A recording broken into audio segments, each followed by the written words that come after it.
Muitos pais pensam que amam seus filhos igualmente, sem separar ninguém e dando a todos as mesmas regras. Ou é apenas o que eles querem pensar. Essa diferença é percebida tanto pelos adultos quanto pelas próprias crianças. Que tipo de consequências resultam desse tipo de atmosfera? Deus, eu não quero vê-lo. Ele arruinou a minha infância, Érica pensou. Érica e Bernardo eram irmãos com a diferença de idade de 2 anos, mas não havia nada entre eles exceto filhos do mesmo sangue familiar. Não importa quantos existam como dedos na sua mão, não importa o ferimento, dói todos do mesmo jeito. Essa era a frase favorita de sua mãe. Ela adorava repetir em público em qualquer situação. Mas, na verdade, tudo era diferente. Um dia, Bernardo empurrou Érica e ela caiu do balanço. Ela caiu com força e cortou a cabeça. Por que você está chorando? A sua cabeça ainda está onde deveria estar. Teresa disse, limpando seu ferimento e colocando um band-aid nela. Não se preocupe, vai curar antes do casamento.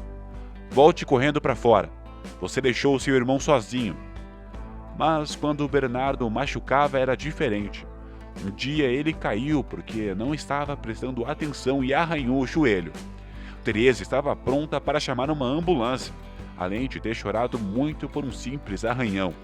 É claro que ela culpou tudo na irmã mais velha, que não tomou cuidado com ele. Você é uma babá terrível, que não estava olhando para o meu pobre menino. Ele caiu e se machucou. Talvez devêssemos chamar uma ambulância. Talvez algo esteja quebrado, lamentou Teresa. Do que você está falando? O que está quebrado? Ele apenas raspou o joelho. A própria mãe de Teresa tentava alertar a filha, mas não adiantava. Melinda, avó materna de Érica e Bernardo, muitas vezes intervinha em favor de sua neta, vendo como as crianças eram tratadas de forma desigual. Bernardo era amado, sua mãe sempre o beijava e abraçava, enquanto Érica sempre era culpada de tudo. Por que você trata a Érica como uma estranha? Como você pode dividir os seus filhos assim? Melinda perguntava à filha muitas vezes.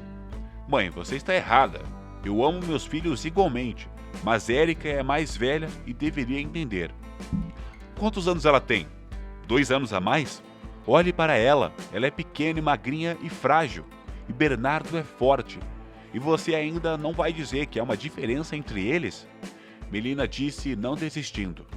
Ele é seu filho e você o mima. O que você quer deles? Retruca Teresa. Se você fosse mais rígida com ele, ele não seria tão mimado.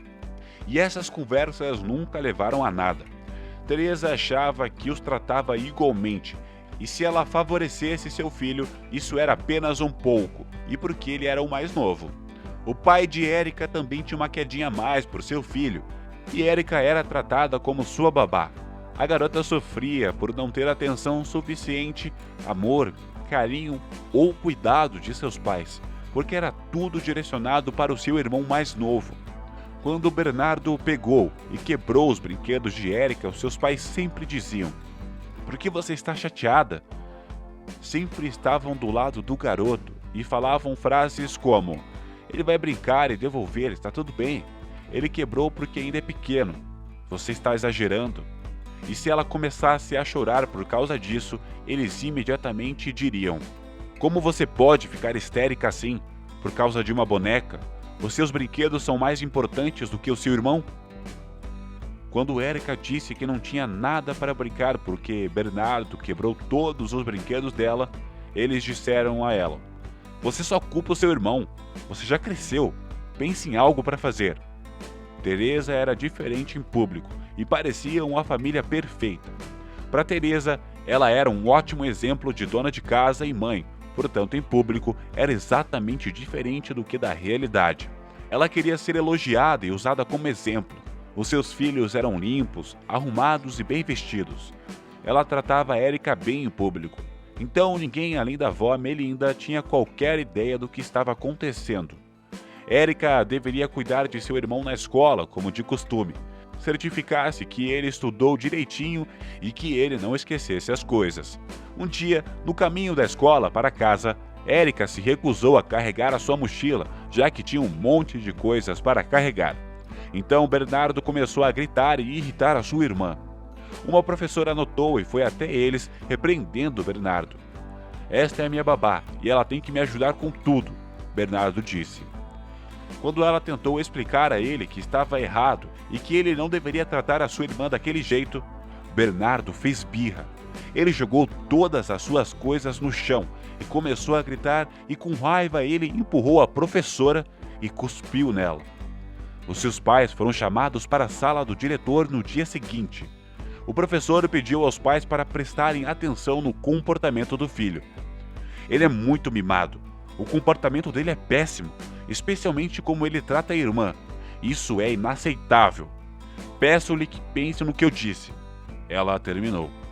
Eles pensariam isso e foi isso que aconteceu. Teresa culpou a filha.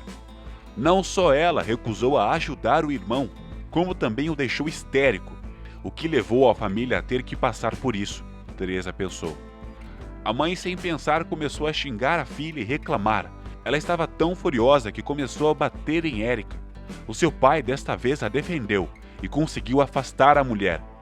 Érica ficou doente no dia seguinte pelo estresse, medo e humilhação que passou. Ela estava com febre alta e estes eram os dias mais felizes da vida de Érica, pois sua mãe provavelmente se sentiu culpada e não saiu do lado dela por nem um segundo. Ela era carinhosa, atenciosa, chamava seus nomes carinhosos e até beijava ela. Bernardo até notou e não disse nada. Seu pai lhe trouxe um presente naquela noite e proibiu Bernardo de tocá-la. Se você me amar todos os dias como hoje, eu aceito, ela disse, colocando seu presente de lado. Seus pais prenderam a respiração quando eles ouviram essas palavras, totalmente em choque. Depois disso, ninguém nunca mais a incomodou novamente. Érica se formou na escola com excelentes notas e foi para a faculdade com uma bolsa de estudos. Ela felizmente deixou a casa dos pais e se mudou para outra cidade. Finalmente ela poderia respirar facilmente, não havia ninguém para cuidar, para ajudar e ser culpada por suas inadequações. Ela estudou, trabalhou e viveu em um dormitório.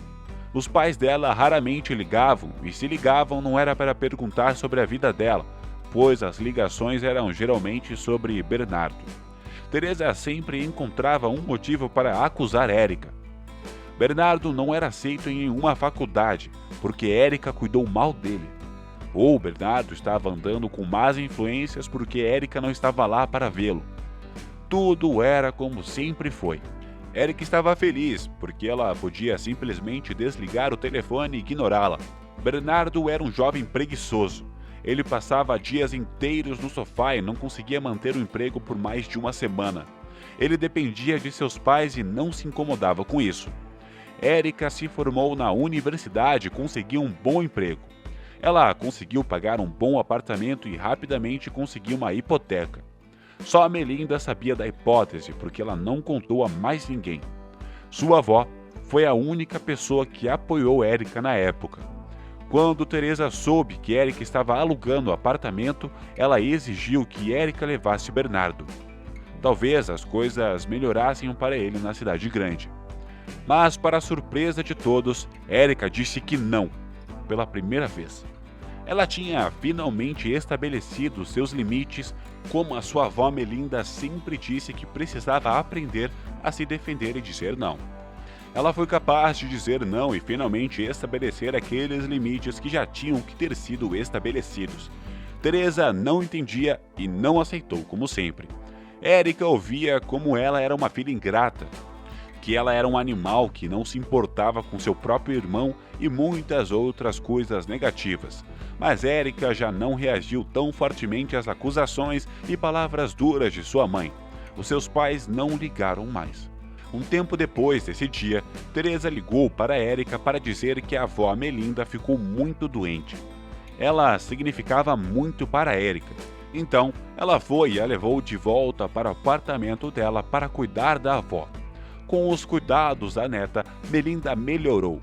Quando ela estava saudável e pôde ir embora, Érica pediu para sua avó ficar. Você é a pessoa mais importante para mim na minha vida, e nós nos damos maravilhosamente bem. Por favor, fica comigo, Erika disse. Melinda concordou, mas disse que venderia todos os seus bens e daria o dinheiro para Erika, para que ela pudesse pagar a sua hipoteca mais rápido. Então, Erika logo depois conheceu um homem maravilhoso e se casou.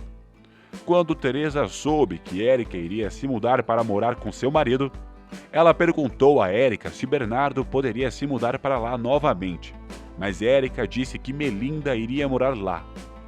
Maravilhoso! Então você pode cuidar do seu irmão, a mãe dela disse. Mas Erika disse não de novo. A garota disse que não ia cuidar mais dele de uma vez por todas. Depois disso, Teresa parou de falar com Erika. O pai dela ligava raramente, mas Erika fez as pazes com ele, pois apesar de tudo ela estava feliz.